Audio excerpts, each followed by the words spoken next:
Hello, welcome back. My name is Chris, and I am the Railroad Reseller.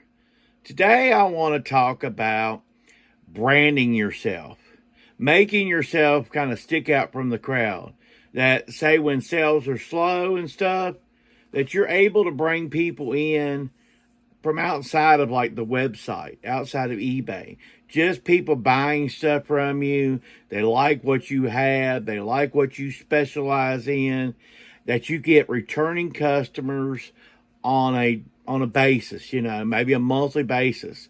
Maybe they buy a certain thing that you really specialize in, that you really try to find on an occasion that helps set you apart. So originally what came about this, I was at a recent, I don't know what they call it. I guess they call it a yard sale or whatever, but it was to benefit animals, taking care of animals and stuff like that. It was an animal shelter type sale. It was about the size of half a warehouse. It was huge and all kinds of stuff. A little bit of everything was there. The thing that got me thinking was there was other resellers there that I knew for sure. There was a fellow there that he has a bigger eBay store than I do. There's a lady there that she has an antique booth. She was there buying stuff that I knew. There was another guy I got to meet for the first time that I knew he's a reseller. I know his mother. She told me that he's into reselling. So I got to meet a lot of people. But the thing was, after we got away, I was like, how do I set myself apart from these people? How do I do something special so that I can keep sales when there's so many people out there? I heard the reference of the other day that everybody's a reseller. Well, it may be so. It may be, whether they sell on Facebook Marketplace, whether they're having a yard sale, whether they set up a booth in an antique booth. Maybe the truth is that everybody's a reseller. I buy from stuff off eBay myself. Not very often.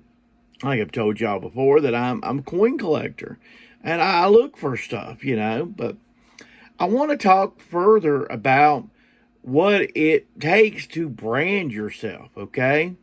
And you really need to think about something that may be specific that kind of relates to yourself. Okay. If I told you, if I just said the random name of Kevin Brown, okay, and I don't have Kevin's permission to use it, but I think it's not going to be in a bad way. If I just said the name that, well, literally I could look in any phone book. I know there's not many phone books around anymore, but you get the idea. I could search the name, and there would be a bunch of Kevin Browns, a bunch of them. Matter of fact, there would be a bunch around that age. Just like my name's Chris. My name is Chris. It's very out there. Guys, when I was in first grade, there was 20 kids in first grade. 3 of us was named Chris. So there's a bunch of us out there. But if I say Kevin Brown, that could be anybody. But if I do one little thing, now you know who I'm talking about. Now you know which one I'm talking about. You know exactly what I'm talking about. And it's just one little thing that brands you. And people get to know you by. And it just takes one thing, and that's the thing. And you can get return sales from people just through branding yourself.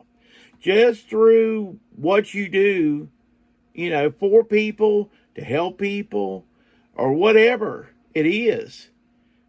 But, people come to know stuff. One thing that Walmart, I think, got away from that they did badly, I think badly getting away from, they were really into the big smiley face and all that, the WALR, the squiggly mark, MART. People like that. I think one thing that McDonald's did that was bad was getting away from Ronald McDonald and that whole crew. It used to be McDonald's was a place that you took your kids, you wanted to, kids, man, I want a McDonald burger, but they've got away from that branding and stuff. And I think branding is very important. People get to know you through your brand more than they even know you. So definitely brand down on, try to find you a brand. Mind you something, let me show you something I do. Okay, first of all, a lot of these go with a lot of the stuff I ship out that's for sale. It covers 4 categories I put on there. I put big men's clothes, video games, DVDs, and vintage toys. Now, sometimes I don't even, and this is for my eBay store, and this is for my YouTube. But what I do here, even if sometimes I'm not making a huge amount of money, I try to, when I'm outsourcing, I try to cover these 4 categories as best as I can. Like the other day when I was out at that sale I was talking about, I picked up some Barbies for sale. Even though a couple of them I'm not going to make huge money on Barbies, they were all pre-2000s. So they're vintage. They're vintage toys. I know some of that may not be vintage toys, but that's what I do. I also, of course, pick up big men's clothes whenever I can. If I see like a 3XLT, a 2XLT, 5X, something like that, picking that shirt up, even if I don't make huge money off of it, it's to keep my brand, that people know, hey, I bought something. And I have gotten messages from what I think to be females. Thank you so much. This fits my husband. My husband has a hard time finding clothes that fits him. Your clothes really help fit him, and that means a lot to me. I'm gonna show you some sold items, and then we're gonna come back and talk about more about setting yourself apart. All right, let's go over some things that have sold.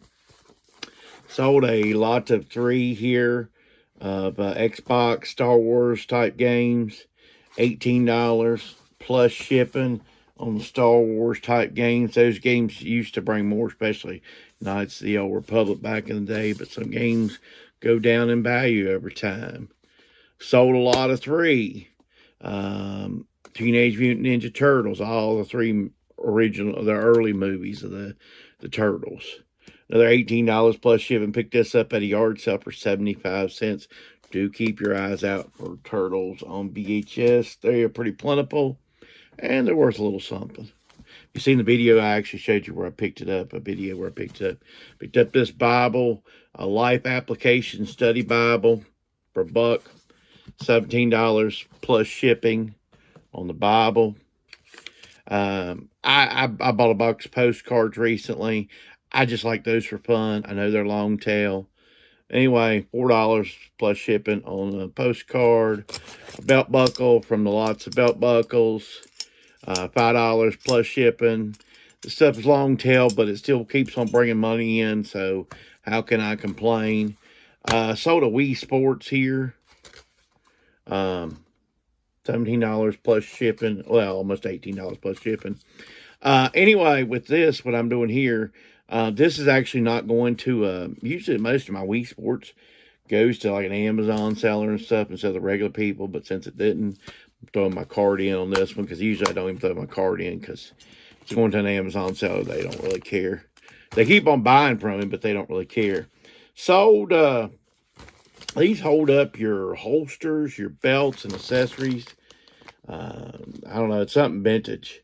Picked this up in an estate sale. Paid $1 for it. And I got $17 plus shipping on this. Everything's $17 plus shipping. Hey, that's good, except the other stuff. But anyway, another $17 plus shipping. Here's a Mario for Wii. This did not have the manual. We could have got a couple more bucks. The manual was also heavy. So anyway, $17 plus shipping. Don't know why it needs a big manual for Mario. That's why they start cutting out manuals as a whole, because that sucker was thick for just a manual for jumping around. That's all you're doing. You're jumping, you're hitting. Time you tell the characters, all that mess. What all do you need a manual for? Something like Mario. Sold this Ralph Lauren striped Polo 2XB. Picked this up for $1 at a yard sale. And guess what? About $15 plus shipping on the Polo Ralph Lauren. So, I wanted to talk about the ways that you can kind of set yourself apart.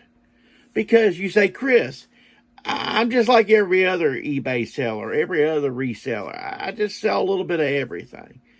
And I like to encourage you on something because I was surprised by this. And this is just one example I'm going to give you, okay?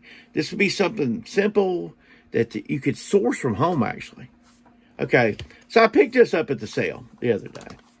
It's a Sony Walkman Mega Bass type thing. Now, you would be surprised.